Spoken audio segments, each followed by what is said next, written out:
Hello everyone, I hope कि आप सब लोग बढ़िया होगे। तो आज का ट्यूटोरियल आपने देख लिया स्टार्टिंग में मैं क्या सिखाने वाला हूँ। तो बहुत ही आसान है और JSON स्क्रिप्ट का हम दोबारा से यूज़ करने वाले हैं। तो मैं आपको सारी चीज़ें बताऊंगा कि कैसे इंस्टॉल करना है, कहाँ से डाउनलोड करते हैं उसे, और बिल्कुल फ्री तरीका ये, कोई भी पैसे नहीं लगने वाले।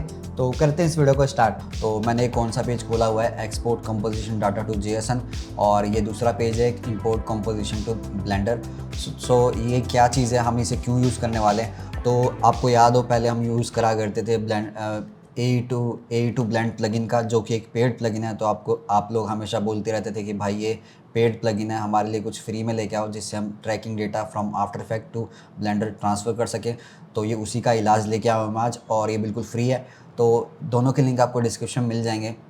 तो आगे बढ़ने से पहले मैं बता दूं कि मैंने मेरा कोर्स लॉन्च कर दिया है, जो कि बिगनर टू प्रो होने वाला है, और कोर्स का कूपन कोड और लिंक आपको डिस्क्रिप्शन में मिल जाएगा। In this course we are going to learn some stunning CGI और VFX advertisement using Blender and After Effects. So let's have a look what we are going to learn in this course.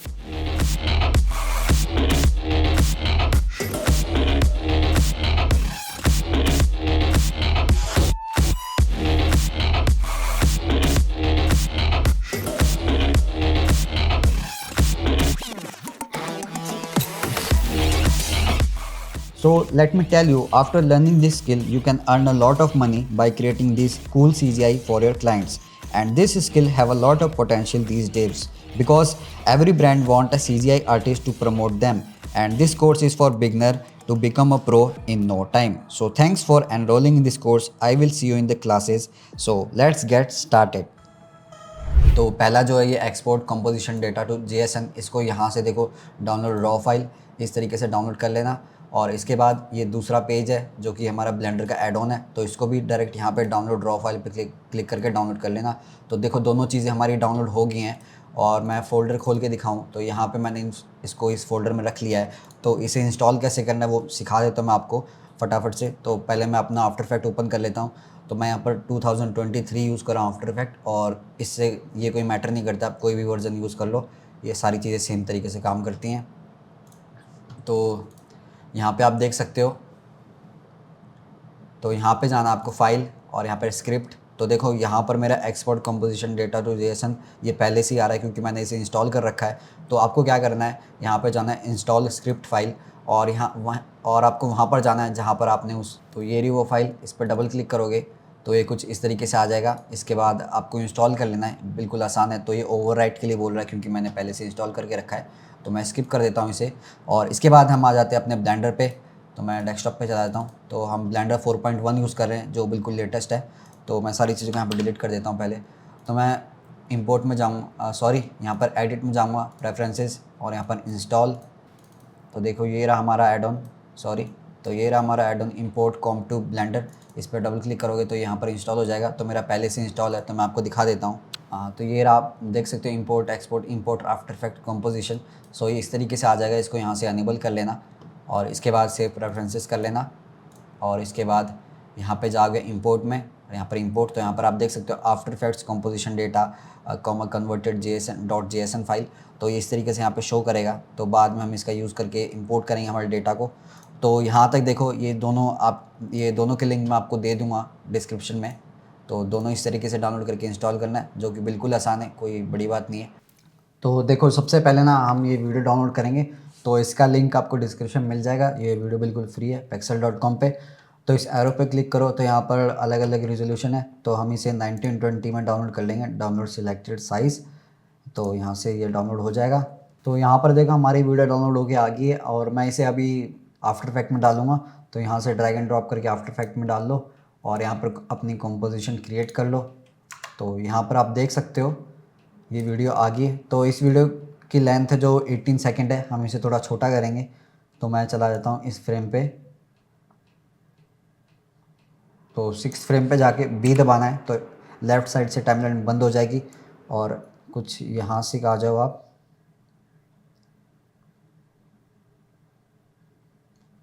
तो 16 पे आ जाओ, N दबाओ, और यहाँ से भी timeline बंद हो जाएगी। और राइट क्लिक करके trim com to work area कर दो। तो ये हमारा वर्क एरिया हो गया और वीडियो ट्रिम हो चुकी है। इसके बाद मैं कंट्रोल M दबाऊंगा, और यहाँ से देखो मैं इस वीडियो को आउटपुट सेट करके मैं डेस्कटॉप पे इसे अपने वीडियो नेम से सेव कर लूँगा। तो ये रेंडर हो रही है अभी। तो ये कुछ 241 फ्रेम है, हम ऑलमोस्ट लाइक 200 फ्रेम में हमारी सीन को कंप्लीट कर लेंगे, तो इतने ज़्यादा फ्रेम रेंडर नहीं करेंगे हम। तो हमारी वीडियो रेंडर हो गई है। तो इस वीडियो को मैं यहाँ पर पेस्ट कर लेता हूँ और मेन वाली जो ओरिजिनल वीडियो थी उसको डिलीट कर देता हूँ, उसका कोई भी काम नहीं है। तो यहाँ से मैं इन दोनों को डिलीट कर दूँगा, अपना कंपोजिशन और वीडियो भी। तो यहाँ पर जो नई वीडियो अभी हमने क्रिएट करी है ट्रिम करके, उसको मैं दोबारा से इंपोर्ट कर लूँगा अपने आफ्टर इफेक्ट में। यहाँ पे कंपोजिशन क्रिएट कर लेंगे और वीडियो की लेयर सिलेक्टेड है, एनिमेशन में जाऊँगा, ट्रैक कैमरा कर दूँगा। तो यहाँ पर ये इनिशियलाइज़ करेगा थोड़ी देर और यहाँ पर हमारे कुछ ट्रैक पॉइंट्स क्रिएट करके दे देगा। तो यहाँ से आप देख सकते हो। तो यहाँ पर आप देख सकते हो कि हमारे ट्रैक पॉइंट्स क्रिएट हो गए हैं। अगर आपके ट्रैक पॉइंट्स वगैरह ना दिखे तो क्या करना, इस लेयर को सिलेक्ट कर लेना और यहाँ पर 3D कैमरा ट्रैकर इसको सिलेक्ट कर लेना, तो ट्रैक पॉइंट्स आपके विजिबल हो जाएंगे। तो मैं थोड़ा सा जूम कर लेता हूँ यहाँ पर और यहाँ पर इन सारे पॉइंट्स को सिलेक्ट करके मुझे थोड़ा स्ट्रेट चाहिए, तो ये बिल्कुल सही है। तो राइट क्लिक करके क्रिएट सॉलिड एंड कैमरा, यहाँ पर मैं इसे फिट कर देता हूँ और मूव करके देख लेता हूँ यहाँ पर। तो यहाँ पर आप देख सकते हो जो यहाँ पर हमारा सॉलिड क्रिएट हुआ है वो बिल्कुल अच्छे से स्टिक हो गया है हमारी वीडियो पे, मतलब कि अच्छे से ट्रैक हो गया है। प्ले करके भी देख सकते हो, तो बिल्कुल अच्छे से काम कर रहा है। तो इसके बाद क्या करना, हमारा जो ट्रैकिंग डेटा है उसे हम ब्लेंडर में लेके जाएंगे। तो सबसे पहले मैं देखो ब्लेंडर ओपन कर लेता हूँ।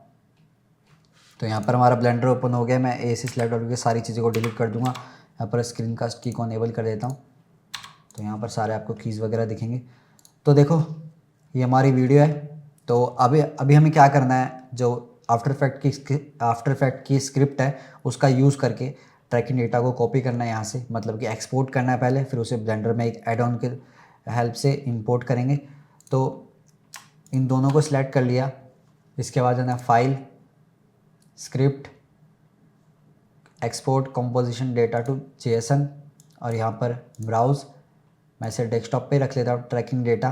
तो ट्रैकिंग डेटा की फ़ाइल एक्सपोर्ट यहाँ से, तो यहाँ पर डेस्कटॉप पे आप देख सकते हो ट्रैकिंग डेटा .json की फ़ाइल यहाँ पर आ गई जिसमें हमारा ट्रैकिंग डेटा प्रेजेंट है। तो मैं यहाँ से अब हमारा ब्लेंडर ओपन कर लेता हूँ और यहाँ पर इंपोर्ट में जाऊँगा, इंपोर्ट और यहाँ पर आफ्टर इफेक्ट कंपोजिशन डेटा, यहाँ पर ट्रैकिंग डेटा .json। तो इसके बाद देखो हमारा सीन कुछ ऐसे क्रिएट हो गया है। इसके बाद हमें यहाँ पर एक एम्प्टी क्रिएट करना है ताकि उसकी हेल्प से हम सारी चीज़ों को सेंटर में जो हमारा ओरिजिन है वहाँ पर अलाइन कर सके। तो Shift+A से यहाँ पर मैं एक एम्प्टी में जाऊँगा, यहाँ पर प्लेन एक्सिस क्रिएट कर लूँगा और इसके बाद क्या करना है, जो आपका कैमरा दिखाई दे रहा है यहाँ पर इसको सिलेक्ट करो जिस पे एनिमेशन अप्लाई है। इसके बाद शिफ्ट होल्ड करके इस एम्प्टी को सिलेक्ट कर लो जो हमने क्रिएट करा है, Ctrl+P ऑब्जेक्ट कीप ट्रांसफॉर्म कर दो। और इसके बाद सेम तरीके से राइट साइड में यहाँ पर जाओ कलेक्शन में, इस सॉलिड को सिलेक्ट कर लो यहाँ से जो कि ये एम्प्टी है। तो इसका एम्प्टी सिलेक्ट हो गया है जो कि कनेक्टेड है हमारे प्लेन से, मतलब कि पेरेंट है। तो शिफ्ट होल्ड करके इसके बाद हमारा जो एम्प्टी है उसको सिलेक्ट कर लो और Ctrl+P ऑब्जेक्ट कीप ट्रांसफॉर्म कर दो। तो इसी तरीके से आपको देखो सारी चीज़ सिलेक्ट करनी है। पहले आपको एम्प्टी सिलेक्ट करना है, उसके बाद जो हमारा मेन एम्प्टी है जो हमने क्रिएट करा था उसको सिलेक्ट करेगी, Ctrl+P से पेरेंट करना है, वरना ये पेरेंट नहीं होगा। तो इसी तरीके से पेरेंट करना है। इसके बाद मैं 1 दबाऊंगा नमपैड में, मैं साइड भी में आ जाऊँगा और इसको सिलेक्ट कर लूँगा जो हमारा एम्प्टी है और इसकी हेल्प से हम इसे बिल्कुल सेंटर में अलाइन करेंगे जो हमारा प्लेन है। तो G, तो मैं इसे Z डायरेक्शन ऊपर ले जाता हूँ और थोड़ा जूम कर लेता हूँ यहाँ पर। इसके बाद R, तो कुछ इस तरीके से करना है, R, Y, R, X,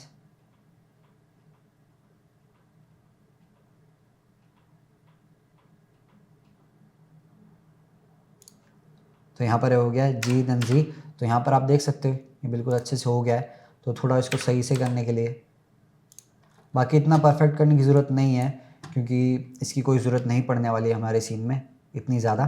G, तो इसे यहाँ पर ले आओ, तो ये यहाँ पर आ गया है। और 7 के टॉप व्यू में जाऊँगा, अब इसे सेंटर में लाऊंगा जो हमारा मेन एम्प्टी, उसी की हेल्प से G, Y, तो यहाँ पर आ गया है।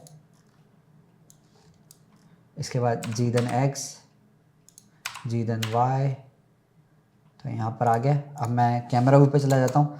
तो कैमरा का रेजोल्यूशन चेंज करने की ज़रूरत नहीं है क्योंकि पहले से ये बाय डिफ़ॉल्ट 1920 by 1080p होता है। तो ये हमारी वीडियो के हिसाब से पहले से ही सेट है। तो यहाँ पर आप देख सकते हो कि अच्छे से ट्रैक हो गया है जैसा हमें चाहिए था। तो वीडियो थोड़ी टेढ़ी सी लग रही है मुझे यहाँ पर, आर देन वाई।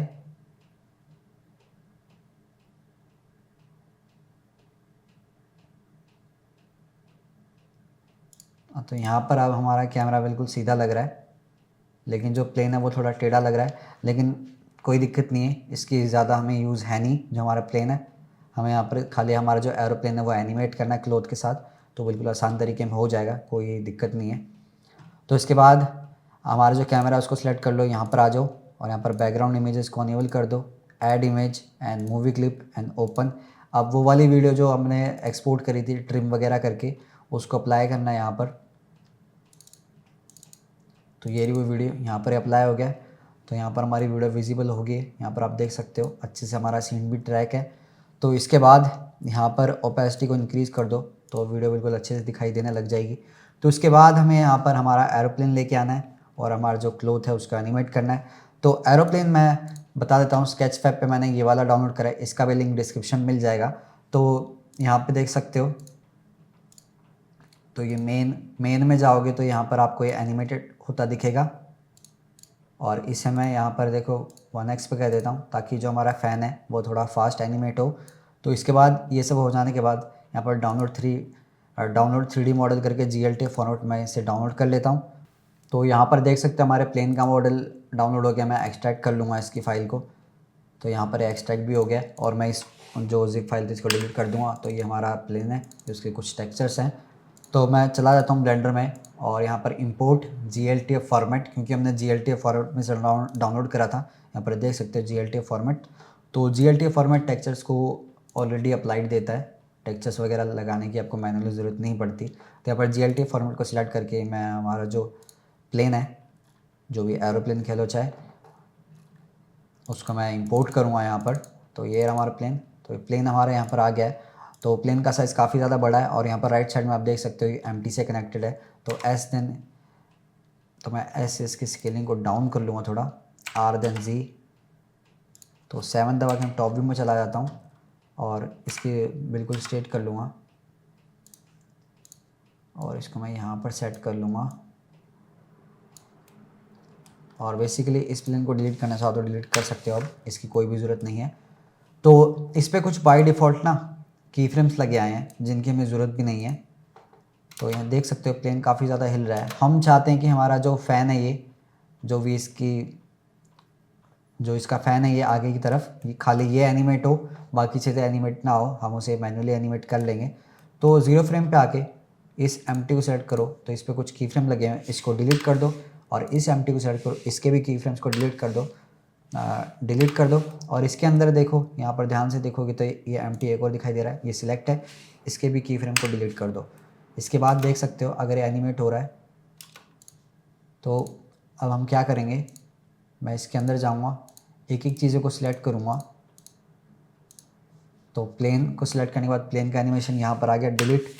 तो देख सकते हो अब कुछ भी चीज़ एनिमेट नहीं हो रही है सिवाय हमारे फ़ैन के।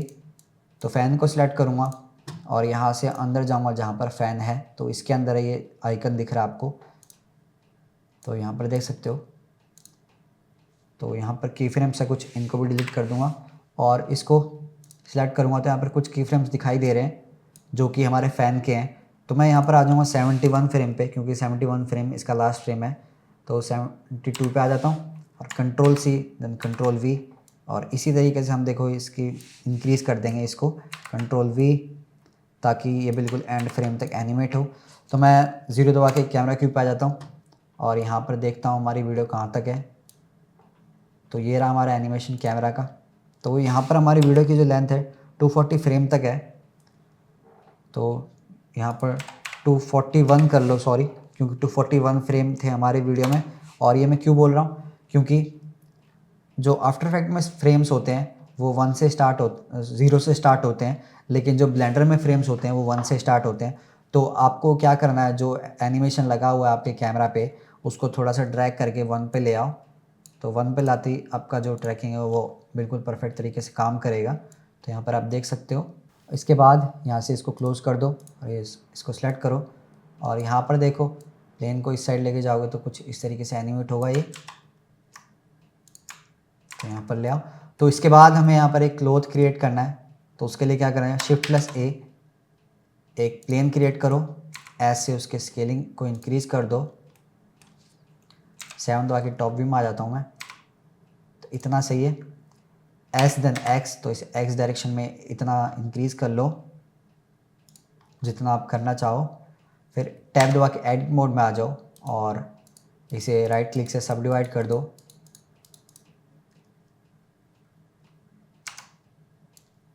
तो दोबारा से आ जाओ आप एडिट मोड में और यहाँ से क्या करना है, फेस को सिलेक्ट करो ताकि सारी चीज़ें अच्छे से दिख सके।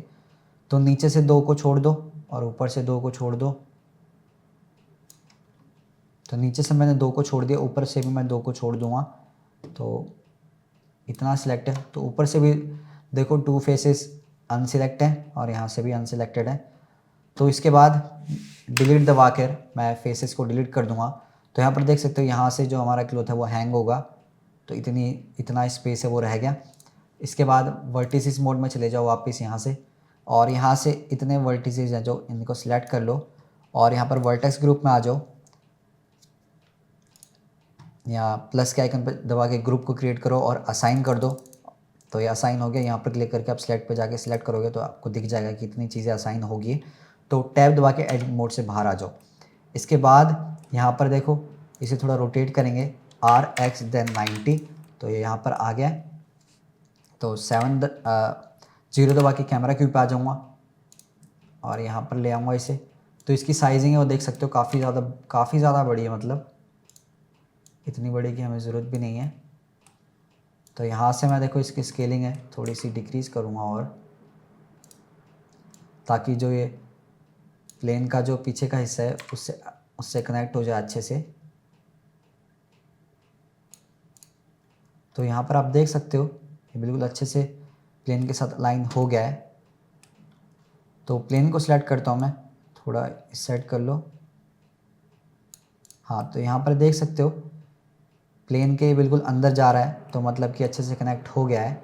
एंड अगर आप चाहते हो इसकी लेंथ थोड़ी सी और इंक्रीज़ हो जाए लेफ़्ट साइड में, तो उसके लिए क्या करना है, इसको सिलेक्ट करो, टैब दबा के एडिट मोड में आ जाओ और यहाँ पर इसके लास्ट वाले जो वर्टिसेस हैं सॉरी, उनको सिलेक्ट कर लो, E देन X डायरेक्शन में से एक्सट्रूड कर लो कुछ इस तरीके से। तो यहाँ पर क्लिक कर दो अब। इसके बाद Ctrl+R, तो यहाँ पर लूप कट्स यहाँ पे आ जाएगा ये येलो कलर का। इसके बाद अपने माउस के व्हील को स्क्रॉल करो तो कुछ इस तरीके से लूप कट क्रिएट्स हो जाएंगे। इसके बाद क्लिक कर दो, एक बार और क्लिक कर दो, तो यहाँ पर लूप कट्स क्रिएट हो गए। टैब दबा के एडिट मोड से बाहर आ जाओ। यहाँ पर आप देख सकते हो कितने अच्छे से ये सारी चीज़ें क्रिएट हो गई। Ctrl+S से सेव कर लेता हूँ। तो इसके बाद क्या करना है, इसको सेलेक्ट करो क्लोथ को, इसको जो हमारा प्लेन है उसके साथ कनेक्ट करना है। तो इसको सिलेक्ट कर लिया हमारा प्लेन, शिफ्ट होल्ड करके प्लेन का कोई भी हिस्सा सिलेक्ट करो। इसके बाद Ctrl+P ऑब्जेक्ट क्यूब ट्रांसफॉर्म कर दो। इसके बाद जो हमारा एम्प्टी है, जो कि प्लेन का एम्प्टी है, अगर इसको आप मूव करोगे तो देख सकते हो आपका क्लोथ इसके साथ ही मूव होगा। तो मैं इसको यहाँ पर ले आता हूँ। इसके बाद क्या करूँगा, मैं फर्स्ट फ्रेम पे आ जाऊँगा, K देन लोकेशन पे की फ्रेम लगा दूँगा और यहाँ पर मैं 200 फ्रेम पे इसे अपने जो सीन है उससे बाहर ले जाऊँगा। 200 फ्रेम पे आ गया हूँ। इसको सिलेक्ट कर लो, तो की फ्रेम इस पर ही लगाना है। G देन X, तो क्या करूँगा, G देन X, इसे अपने फ्रेम से बाहर ले जाऊँगा और K से मैं एक और की फ्रेम लगा दूँगा लोकेशन पे और यहाँ पर 200 फ्रेम पे मैं हमारा जो एनिमेशन है उसको क्लोज़ कर दूँगा। तो कोई ज़रूरत नहीं है 241 फ्रेम को रेंडर करने की, क्योंकि 200 फ्रेम्स में आप हमारे सीन को कंप्लीट कर सकते हो एनिमेशन के साथ। तो यहाँ पर आप देख सकते हो। तो यहाँ पर एक दिक्कत है, जो हमारा प्लेन है वो पहले स्लो जा रहा है, फिर फास्ट हो जा रहा है, फिर लास्ट में फिर से स्लो जा रहा है। तो उसे ठीक करने के लिए क्या करना है, प्लेन का एम्प्टी सिलेक्ट कर लो जहाँ पर एनिमेशन लगाया था हमने जस्ट अभी। तो ये सिलेक्ट है, यहाँ पर T दबाओ तो ये मेन्यू कुछ इस तरीके से आ जाएगा। T दबाओ और यहाँ पर लीनियर पर क्लिक कर दो। तो इसके बाद आप देख सकते हो जो प्लेन की स्पीड है वो एक ही कांस्टेंट वे में जाएगी, बिल्कुल स्पीड आपको बदलती हुई नहीं दिखाई देगी। तो कुछ इस तरीके से आपको ये एनिमेशन लगाना था। तो इसके बाद क्या करना है, आपको यहाँ पर हमारे क्लोथ में देखो हमने जो वर्टेक्स ग्रुप्स है वो क्रिएट कर दिए थे। इसके बाद क्या करना है, आपको फिजिक्स में आना है, अब क्लोथ फिजिक्स क्रिएट कर दो और इसके बाद शेप्स में आ जाओ और पिन ग्रुप में जाके उस ग्रुप को सिलेक्ट कर लो जिसमें हमने हमारे जो वर्टिसेस का जो वर्टेक्स ग्रुप है उसको असाइन करा था, तो वो सिलेक्ट हो गया है। इसके बाद फर्स्ट फ्रेम से देखो प्ले करोगे तो यहाँ पर देख सकते हो आपका जो क्लोथ है वो कुछ इस तरीके से जा रहा है। तो जो हमारा क्लोथ है हम इस तरीके से नहीं चाहते, हम चाहते हैं कि बिल्कुल स्ट्रेट तरीके में ये हवर हो। तो उसके लिए क्या करना है, सबसे पहले तो देखो इसको सिलेक्ट कर लो, हमारा क्लोथ सिलेक्ट है पहले से। सबसे नीचे आ जाओ फिजिक्स में, फील्ड वेट्स में ग्रेविटी को 0 कर दो। तो इसके बाद देख सकते हो तो ये कुछ अच्छे तरीके से हवर नहीं कर रहा है, ये बिल्कुल ख़राब लग रहा है। तो उसके लिए हम थोड़ी यहाँ पर विंड क्रिएट करेंगे। तो विंड क्रिएट करने के लिए Shift+A से यहाँ पर फोर्स में जाओ और विंड में आ जाओ। तो विंड यहाँ पर है, एस से देखो विंड का साइज़ इंक्रीज़ कर दो। यहाँ पे रोटेशन में चला जाता हूँ, वाई डायरेक्शन में रोटेट करना है, RY देन -90। तो इस साइड हो गया। यहाँ पर देखो इसकी प्रॉपर्टीज़ है कुछ, स्ट्रेंथ को मैं 2000 कर दूँगा और फ्लो को 10 कर दूँगा और यहाँ पर रख दूँगा मैं इसे, और साइज़ को थोड़ा छोटा कर लेता हूँ। और इस विंड को हमें इसके साथ कनेक्ट करना है। तो विंड हमारी सिलेक्ट है, शिफ्ट होल्ड करके प्लेन के इस हिस्से को सिलेक्ट कर लो और कंट्रोल पे इसे ऑब्जेक्ट की ट्रांसफॉर्म कर दो। तो इसके बाद देख सकते हो यहाँ पर, या ये जो देख सकते हैं एनिमेशन आप, कुछ इस तरीके से क्रिएट हो रही है अब, जैसा कि हमें चाहिए था। तो आप देख सकते हैं यहाँ पे। तो यहाँ पर एक दिक्कत है, जो एनिमेशन वगैरह है वो यहाँ से स्टार्ट हो रहा है, पहले कुछ ये बिल्कुल बिना एनिमेशन के है। तो उसको सिलेक्ट कर लो क्लोथ को, यहाँ पर आ जाओ, कैच में आ जाओ और जो सिमुलेशन स्टार्ट है इसको -50 कर दो और अब प्ले करके देखो। तो अब ये थोड़ा सही तरीके से प्ले होगा क्योंकि हमारा जो सिमुलेशन है वो -50 से स्टार्ट होगा और 200 फ्रेम तक जाना चाहिए क्योंकि हमारी टाइमलाइन 200 फ्रेम है। तो यहाँ पर बेक ऑल डायनेमिक्स से पहले हमें कुछ सेटिंग्स वगैरह करनी है। तो जो हमारा वेट है इसको थोड़ा डिक्रीज़ कर लेते हैं, 0.1 कर लेते हैं और क्वालिटी स्टेप्स को 10 कर लेते हैं। और इसके बाद कोलिजन्स में आ जाओ और यहाँ पर सेल्फ कोलिजन कर देते हैं। अब प्ले करके देखते हैं कि अब कैसा आउटपुट आ रहा है। तो यहाँ पर आप देख सकते हो कि अब पहले से काफ़ी ज़्यादा अच्छा आउटपुट आ रहा है निकल के। तो कुछ इस तरीके से हमारा क्लोथ इसके साथ कनेक्ट करना था आपको। इसके बाद हमारा क्लोथ सिलेक्ट है, जूम कर लेता हूँ, राइट क्लिक से शेड स्मूथ कर लूँगा। तो हमारा क्लोथ काफ़ी ज़्यादा स्मूथ लग रहा है। तो इसके बाद दोबारा से प्ले करके देख लो आप यहाँ पे।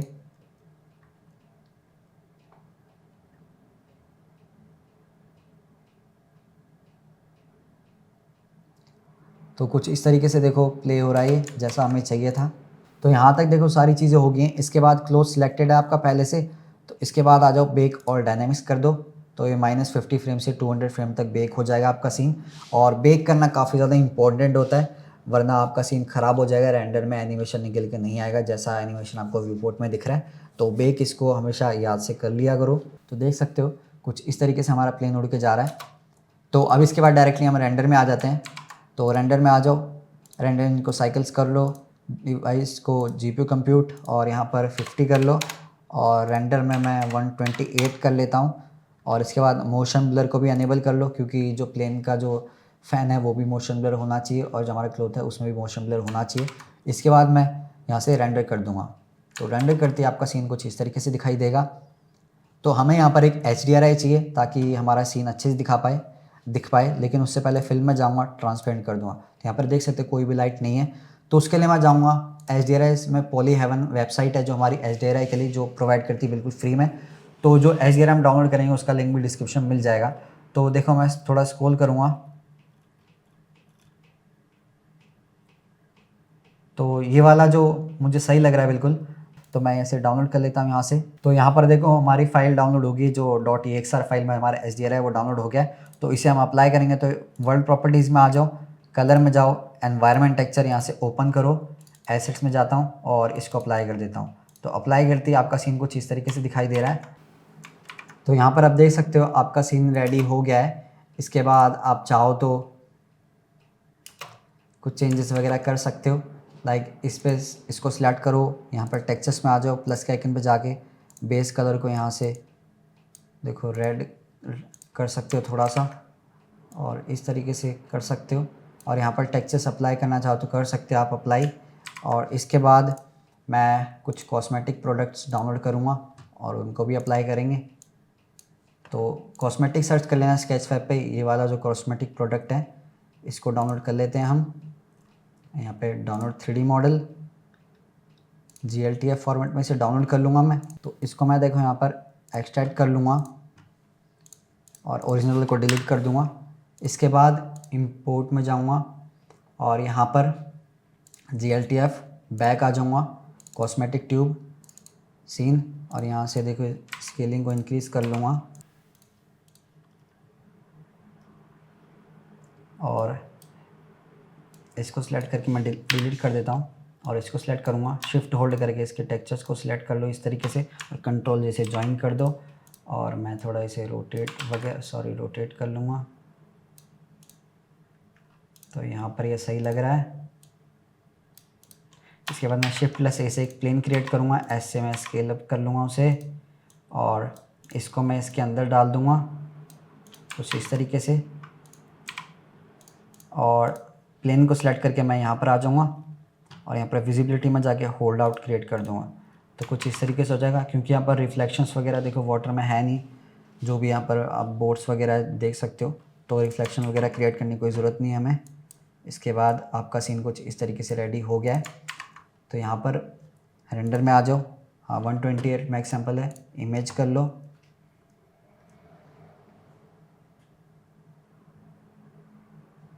तो मोशन ब्लर भी है। यहाँ पर एक वाइट चीज़ क्या है ये, इसको देखते हैं एक बार। तो ये कुछ बाय डिफ़ॉल्ट है, इसको मैं डिलीट कर दूँगा। हाँ, तो अब बिल्कुल फिक्स हो गया है। इसको सिलेक्ट करके थोड़े रफनेस वगैरह इंक्रीज़ कर सकते हो आप, मेटालिक टेक्सचर वगैरह जो भी चाहो। तो कुछ इस तरीके से आपको करना था ये। इसके बाद कंपोजिटिंग में आ जाओ और यहाँ से एक फ्रेम है जो उसको रेंडर कर लो पहले। तो ये रेंडर हो गया है, तो यूज़ नोड्स को अनेबल कर लो। इसके बाद शिफ्ट+A से एक व्यूअर की नोड क्रिएट करो। इसके बाद शिफ्ट+A से एक अल्फ़ा ओवर की नोड क्रिएट करो, यहाँ पर ले आओ। शिफ्ट+A से एक मूवी क्लिप की नोड क्रिएट करो, यहाँ पर ले आओ। ओपन पे जाके उस वीडियो को सिलेक्ट कर लो जो हमारी मेन वीडियो है। तो ये रही वो वीडियो, और इसको इसके पहले वाले से कनेक्ट करो और इसको डिसकनेक्ट करके यहाँ से कनेक्ट कर लो, इसको इससे और इसको इससे। तो V दबाओ और यहाँ पर सारी चीज़ों को यहाँ पर ले जाओ। तो देख सकते हो कुछ इस तरीके से हमारा सीन यहाँ पर क्रिएट हो गया है।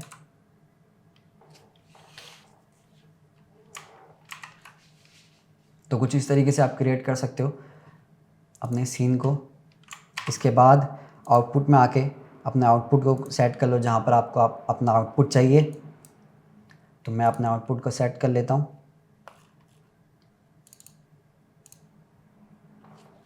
तो रेंडर नेम रख लेता हूँ मैं इसका रेंडर, यहाँ पर एक्सेप्ट। तो यहाँ पे हो गया, और कंप्रेशन की वैल्यू को 0 और RGB कर लो, चाहे इसे चाहे RGB है कर लो, क्योंकि वीडियो की लेयर पीछे लग चुकी है तो ये ट्रांसपेरेंट तो निकल के नहीं आने वाला।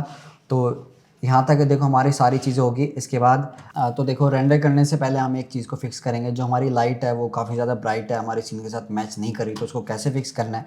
तो फिर प्लस के आइकन पे जाके यहाँ से ड्रैग कर देना, तो नया व्यू पोर्ट ओपन हो जाएगा। और इसके बाद यहाँ पर आपको शेडर एडिटर में जाना है और यहाँ पर वर्ल्ड प्रॉपर्टीज़, और यहाँ पर जो आपका HDR है उसकी नोड कुछ इस तरीके से खुली मिलेगी।